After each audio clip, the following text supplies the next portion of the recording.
Can you hear the call?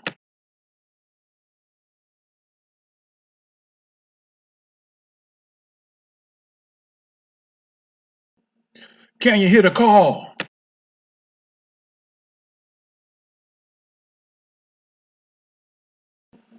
Can you hear the call?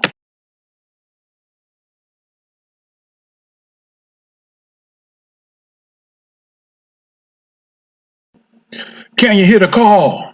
Hello, my name is Reverend Herbert J. Slaughter. I'm here because I want to know, do you hear the call?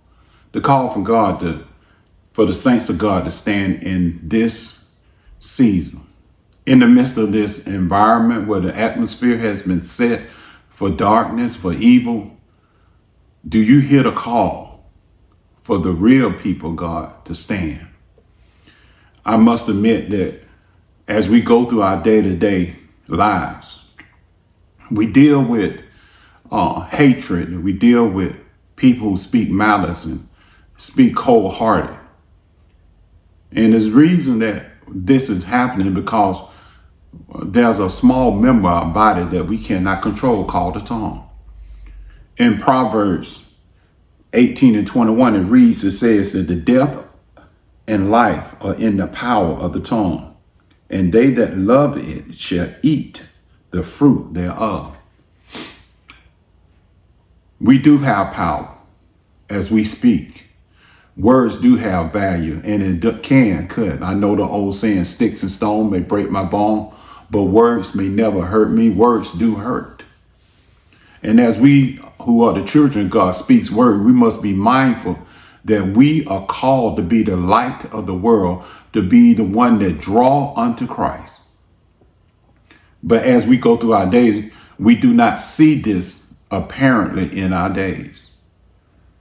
We go in the grocery shopping and people are arguing and fussing with one another. We go through our fast food restaurants and we go through there and we looking for just a simple courtesy, and it seem like they are mad with the world and they taking out as they take our orders. And the reason for this is that people are hurting, people are suffering, and people are under the control of the devil. And because they're under control of the devil, we who are the children of God must be that light to show them the way that there is a better way. When we go to James, the 3rd chapter, it begins by opening and tell us that our tongue, we have no control of it. We know the fruits of the Spirit teaches us that we should be temperate, which in today's it translates into self-control, but the real deep meaning is spirit control, that our spirit is in control. James writes, and he used two illustrations that I want to bring out. A horse without a bit or harness on his head is wild and uncontrollable. He runs wild and he does whatever he wants, when he wants to, and how he wants to. But once that little small bit is placed in his mouth, the rider can then grab the reins and control it and leads it into the direction that he wants it to go. The ship, as mighty as the ship is, when there's no rudder on the ship, no helm on the ship, then the ship is controlled by the waves, and the waves can do whatever it wants to. It could take it and lead it wherever it wants to by the waves bashing against it and guiding it. But once they get a rudder on it or the helm is attached to it and there's a skilled governor, then he can even guide the ship from shallow water to smooth water into the stormy seas and arrive at his destination. Why? Because the little small rudder guides the direction that it goes. When we look at ourselves, the tongue is just a reflection of what's inside. We struggle each and every day. Every person struggles between good and evil inside. And that's what makes so uncontrollable, that the tongue is able to speak from both sides, good and evil. Matter of fact, later on in the same chapter, it says out of the same mouth can come blessing and cursing.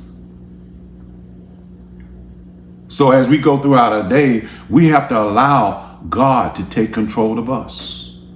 We got to spend time with him in the study and the application of his word in our lives. And not only just the study and application, we must take time to pray to him, to talk to him, to build an intimate relationship that we know God for ourselves.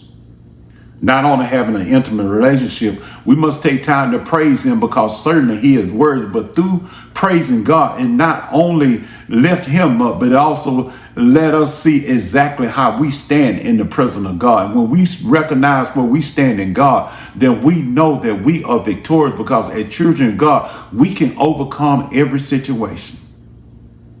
I know that the powers of be are in control right now, but the real truth of the matter, God is in control. And when God people begin to pray and call on his name, things begin to change. Yes, we can take matters in our own hands, but the results will not be good or not the best results. But if we put it in the hands of the Lord, everything can work out. So when we go out, when we are confronted with the hatred and we are confronted with the ill speaking, when we are confronted with those who want to curse at us, if we just apply God, we can change that atmosphere. We can change by being the light, or change by being able to apply the principle of the Bible that a soft answer turns away wrath. We can apply the word that teaches us to be seasoned in what we are saying, not just to say what we want to say, but also put a little season that it can maybe taken in by the person that we are speaking to. And I know we talked about the tongue as speaking words, but now we are allowed the hands become the function of the tongue, because now we go into social media and we type the thoughts that we have in our heads. As they run rapid, as quickly as they come up, we manifest it on the screen. And then we hit the button called send and we send it out, not realizing the detriment that we are causing, not realizing how people begin to view us as they hear what we are thinking about the one individual that we are actually going to. The Bible teaches us that if we have an ought, we need to go to the individual, not through social media, not through everyone you talk to, but to the individual and work it out. So how can we change where we are today? Simply by taking time to call on him. Establish a strong prayer life. Establish a strong study of the word. Not just study in order to know what's in the Bible, but study in the application that as you learn, you apply in your life. And there, the more you apply, the more the spirit man, that part of you that leans toward Jesus Christ, will take control of the fleshly side, those desires that the devil is working inside of you, that you can take control. And that when, even though the storm and you're dealing with situations, only thing come out is righteousness and things of God. So as I close, I want to ask you a question. Who controls the bit in your mouth? Who controls the rudder of your ship? Are you being tossed in and doing whatever you want to? Or are you allowing the Spirit of God to take control of you? That you may be the vessel of light in this dark world. That you may be the answer in the situation that we are dealing with. That we can come out. Because when God hears the prayers of the righteous, things begin to change. The prayers of the righteous shall avail it much. But the righteous have got to start calling on them. And we also got to start living who we say we are. So as I close, I just want to bid you a blessed day as you go forth and keep it in your mind. Who control your bit? Who control your rudder? That you can make it through the storm and still come out good. Be blessed and see you on the next time. Do you hear the call? Can you hear the call?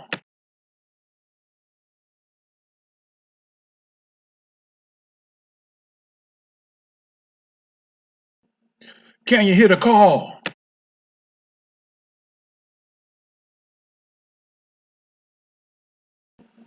Can you hear the call?